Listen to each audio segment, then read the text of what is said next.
Alright. You appear hesitant to don your nightingale armor. I'm sorry, clothes that just appeared out of nowhere.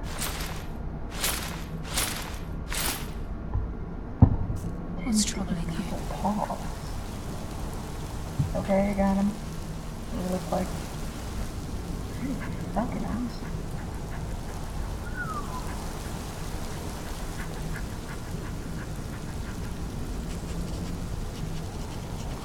God, that clothes like I want to take somebody out of. Right, This is enough to make your head spin, eh? You appear ready for the oath.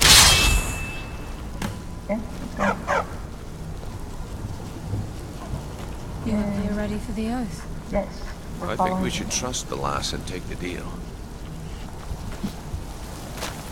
Following you, Carlisle. That is what it says, right? Follow Carlisle. Where am I following you? Time's wasted, and Mercer's still out there. Let's get this show on the road.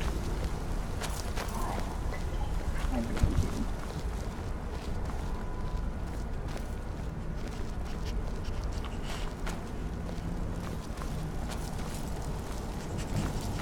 You appear ready for the oath. Yes!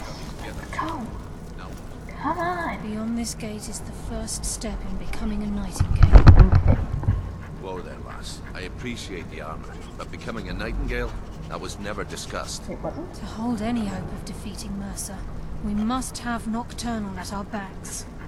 If she's to accept you as one of her own, an arrangement must be struck. Okay. What sort of arrangement?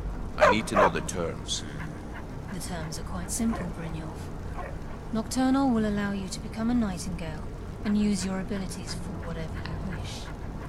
And in return, both in life and in death, you must serve as a guardian of the Twilight Sepulchre. Aye, there's always a catch. But at this point, I suppose there isn't much to lose. If it means the end of Mercer Frey, you can count me in.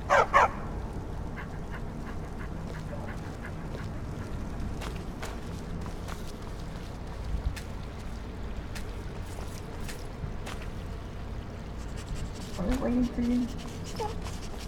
Come on. I'm over here already. Go. What about you? Are you ready to transact the oath with Nocturnal? Yeah, sure. Good. After I open the gate, please stand on the western circle. Yes, sir.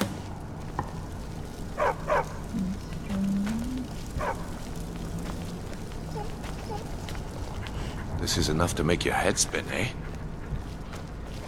I think we'll get used. We'll speak when the oath is complete. That's nice. Cool looking. This is enough to make your head spin, eh?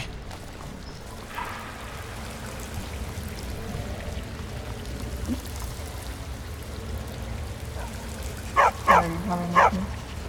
Are you going to be a nightingale with me so you get a key? Going to have a cute little dog.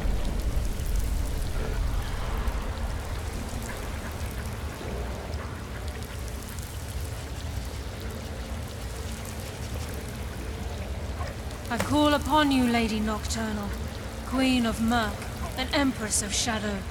Hear my voice. Ah, Carlisle.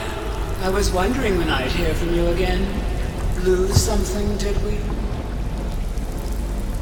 My lady, I've come before you to throw myself upon mercy, to accept responsibility for my failure. You're already mine, Carlisle. Your terms were struck long ago. What could you possibly offer me now? I have two others that wish to transact the oath, to serve you both in life and in death. Stand by dog. You surprise me, Carlisle. This offer is definitely weighted in my favor. My appetite for Mercer's demise exceeds my craving for wealth and grace. Revenge. How interesting. Very well. The conditions are acceptable. You may proceed. Lady Nocturnal, we accept your terms. We dedicate ourselves to you as both your avengers and your sentinels. We will honor our agreement in this life and the next until your well. I name your initiates Nightingale, and I restore your status to the same, Carlyle. And in the future, I'd suggest you refrain from disappointing me again.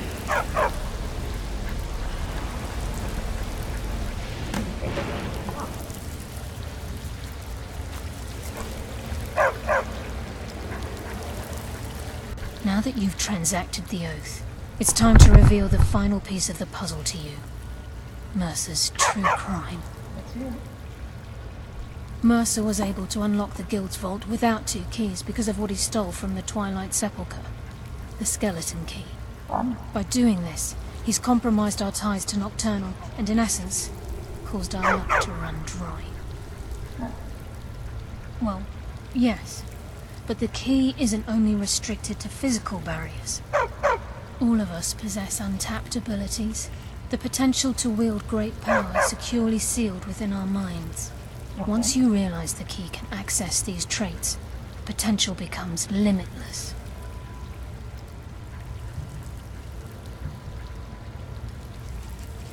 Sounds pretty Good. Then you understand why this is about more than just Mercer's lust for power. If the key isn't returned to its lock in the Twilight Sepulchre, things will never be the same for the Guild. As time passed, our luck would diminish to the point of non-existence, and whether you know it or not, our uncanny luck defines our trade. Right. Very true. In our line of work, it's quite rare we set out to return a stolen item to its rightful owner. Before we depart, Brynjolf has some business to discuss. I suggest you listen to him. Listen, lass. There's one last piece of business we need to settle before we go after Mercer. The leadership of the Guild. Carlaya and I had a long discussion before you arrived here. Thanks to your efforts, Mercer's treachery has been exposed. After we deal with him, all that remains is restoring the Guild to its full strength. As a result, we both feel that you have the potential of replacing Mercer as leader of the Thieves' Guild. I've been at this game a long time, my friend. A long time. I've stolen trinkets from nobles and framed priests for murder. I'm good at what I do, maybe even one of the best, but it's all I know. I've never been one to lead.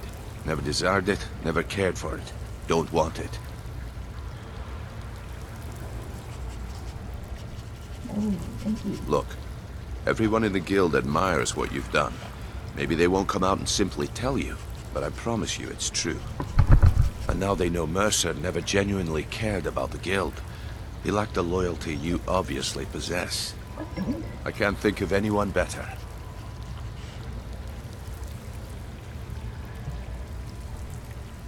Well, we have a bit of an errand to run before your coronation, so don't get sentimental on me now.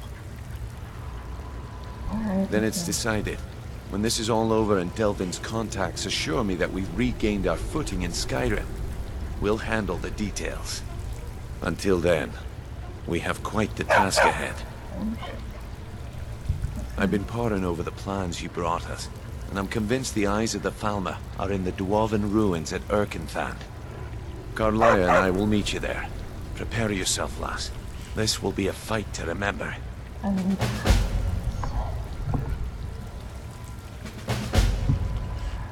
Aye, and some of what Carlaya said is starting to make sense. Mercer may have damaged our reputation and raided our coffers, but this goes well beyond even his twisted form of larceny. Old Delvin kept calling it a curse, and we all laughed at him. Looks like the joke's on us. you should have been one of the 9 years. Oh.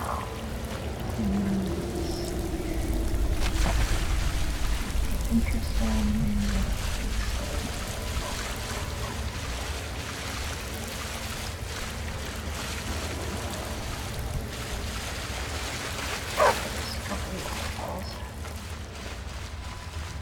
Sorry, lass. I've got important things to do.